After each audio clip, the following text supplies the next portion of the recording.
if you knew you were enough? What would your life look like? What would love look like? This is the Enough Factor broadcast, where we're redefining what makes you enough in life and in love. Now here's your host, Suzette. Hello, everybody. Welcome to the Enough Factor podcast.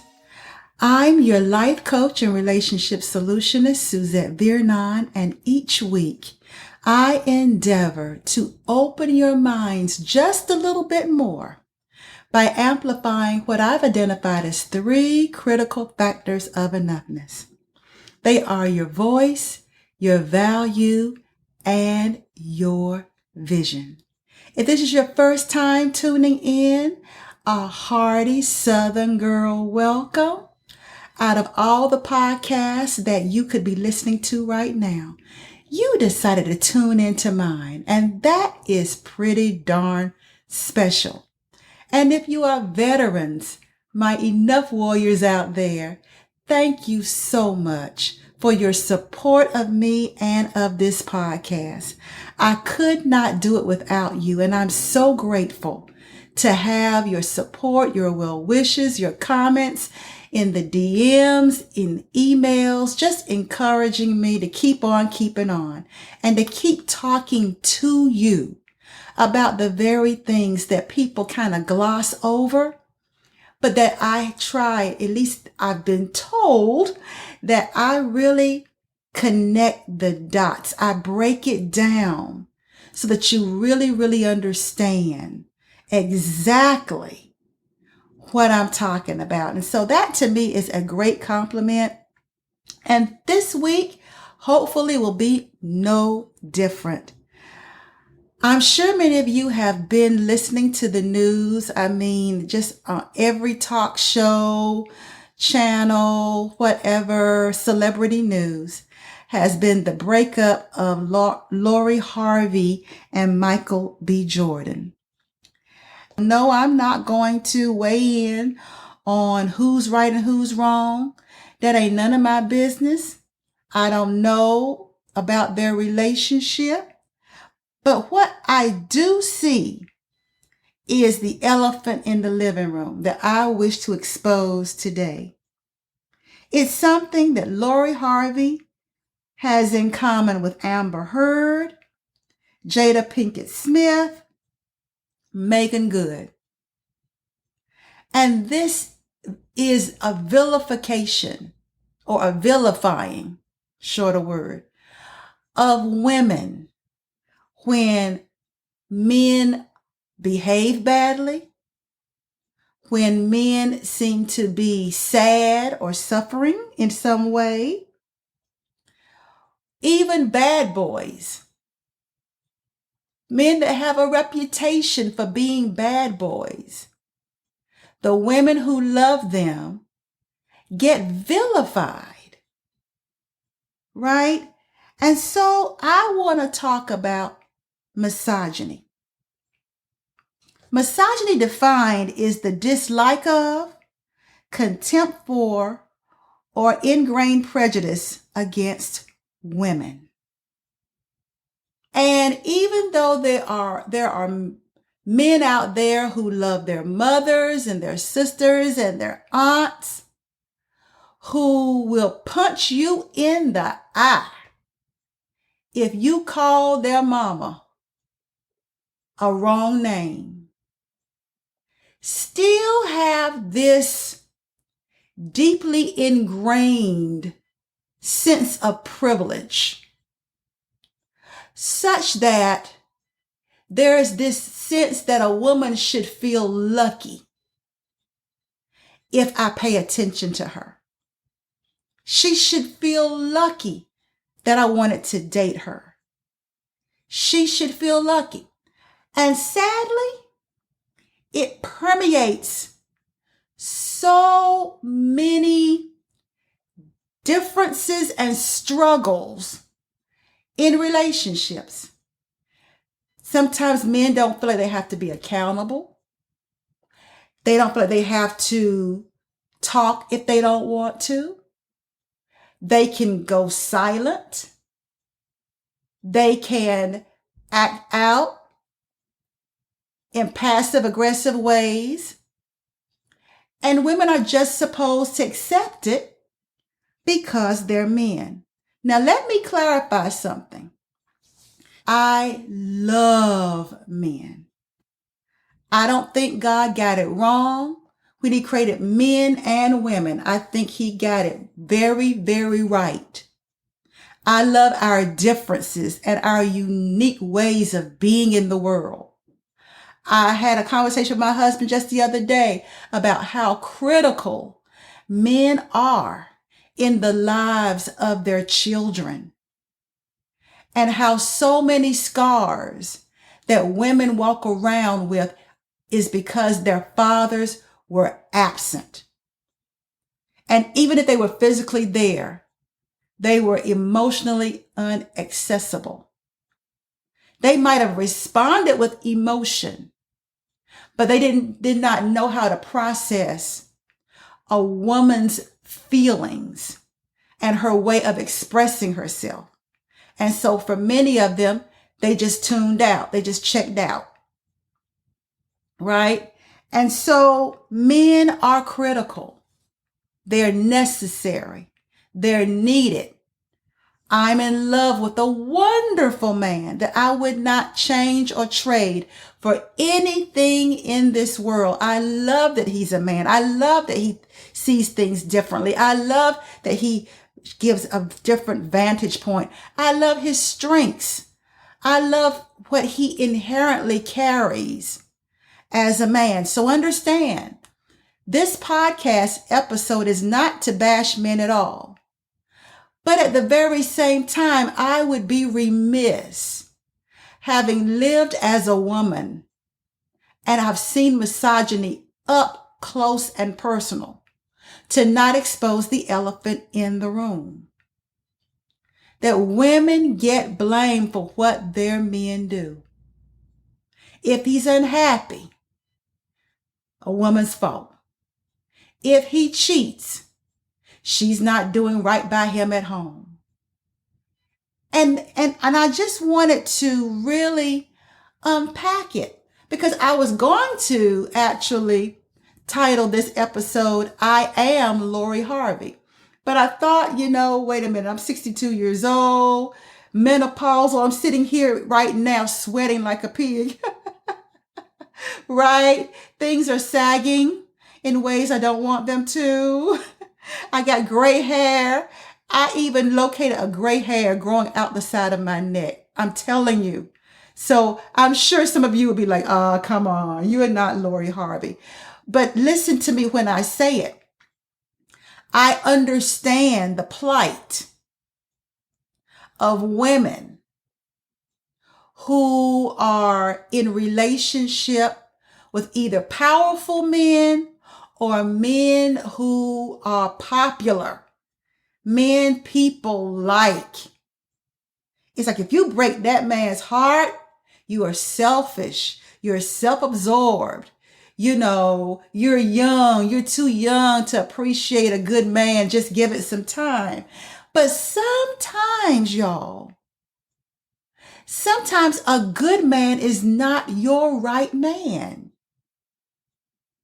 And sometimes a future relationship has to wait for both parties to mature, to go through some things so that they can come back around and appreciate who the other person is and what they add to their lives. Regardless to that, I think it's a misogynistic view that when we preach on one hand that women should own their voice, that people have a right of choice, to vilify a person who makes a choice. It's her right to choose. And I think it's a very misogynistic view to try to put parameters around her choice. Well, it's okay for you to choose if we don't like the man. It's okay for you to choose if it's not Michael B. Jordan, right? But her choice is her choice. I made a choice to leave my second marriage. And even though I knew it was the best thing for me and our son, I still caught some flack for it. I lost some friends. There were people who did not see me in the same light that they did before. There were some folk that thought I was selfish, self-centered. I even heard that it was going around that I was leaving my husband because he was crippled. That was circulating. So I know what it's like to make a decision that is yours to make and to be vilified for that decision. Thank God neither me or my ex-husband were celebrities. Thank God that we did not have to suffer millions of people who feel that they can form opinions and speak about it when they know nothing about what goes on behind closed doors. Let me tell you something. What we put on social media is only a snapshot in a bigger life story. And here we are weighing in on snapshots. Like we think we know what's right or what's going on in other people's lives. And so I wanted to speak on the misogynistic view that really I feel like is the elephant in the room. But I really had some real takeaways that I want to leave you with. If you're going through something where you need to make a decision and you're kind of hot between two opinions, should I or shouldn't I? And you're weighing out what might happen, what could happen based on your decision. When I made the decision to leave my second marriage, I knew there was going to be some consequences, some fallout. I wasn't ready for the intensity and the magnitude of it. But I knew there was going to be a little bit.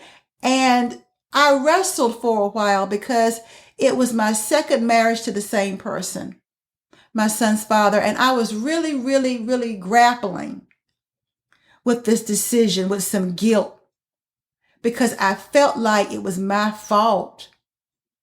That if my son suffered, it would be my fault because I took us both back into a bad situation.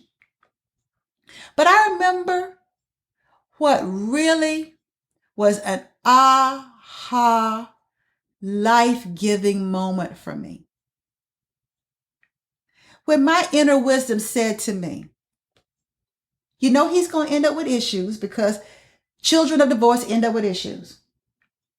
No, they just do, right? And so my inner wisdom said to me, would you prefer he have 5 issues from you leaving this marriage or 10 issues from you staying in it? And I realized if my son was going to have issues anyway, I'd prefer that it be the road of least issues. Because I knew if I stayed in that situation, as unhappy as I was, in a situation where I knew it was not going to change, in my inner knowing, I knew it was not going to change. It just was not. My ex was who he was.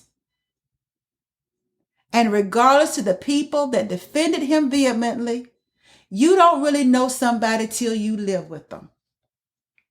And out of everybody that had an opinion, I was the only woman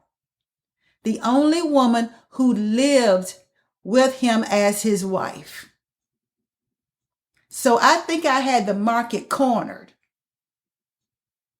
on trusting my evaluation of the situation a little bit better than somebody who had no idea what it was like living in that situation. So anyway, back to my takeaways.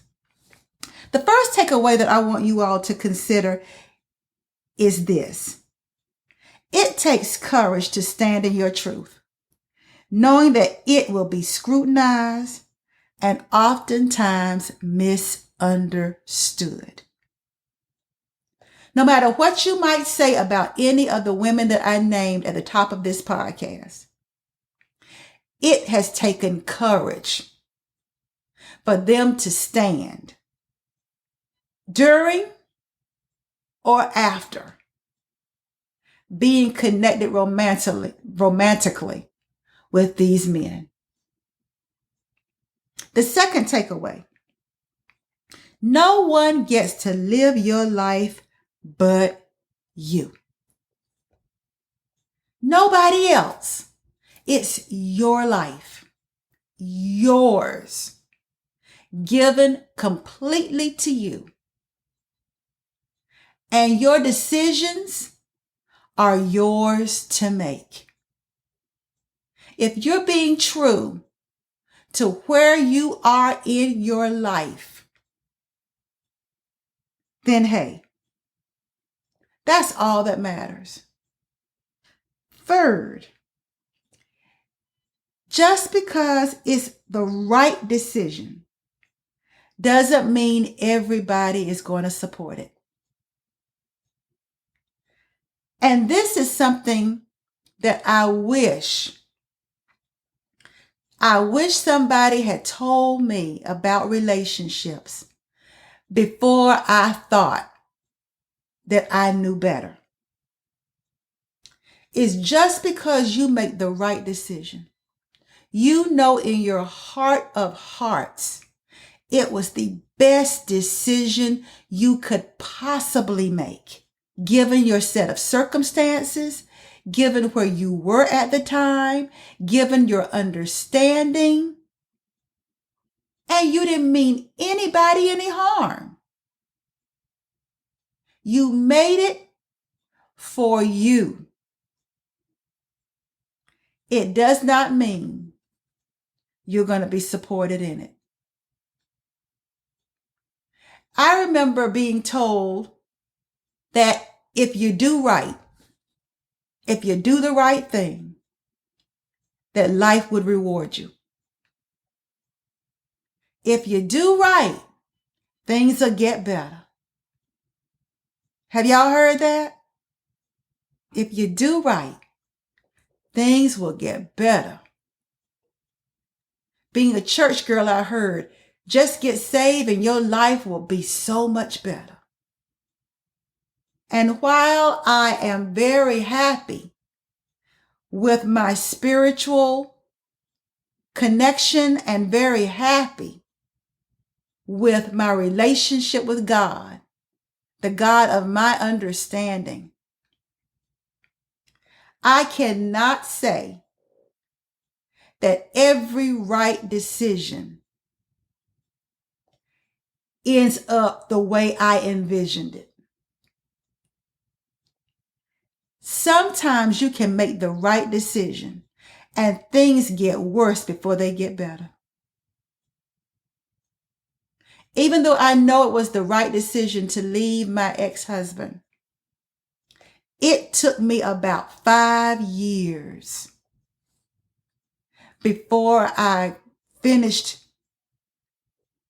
getting through, navigating, addressing, and making a break with all the different ways that I was attached as his wife. It took me 5 years. It took me 5 years before I got fully over it from an emotional and mental standpoint. It took me 5 years. to feel like myself, to even find myself, find my voice, find my value, find my vision. It took me 5 years to figure it out. And so I just want to let you know that just because you make the right decision does not mean people are going to support it.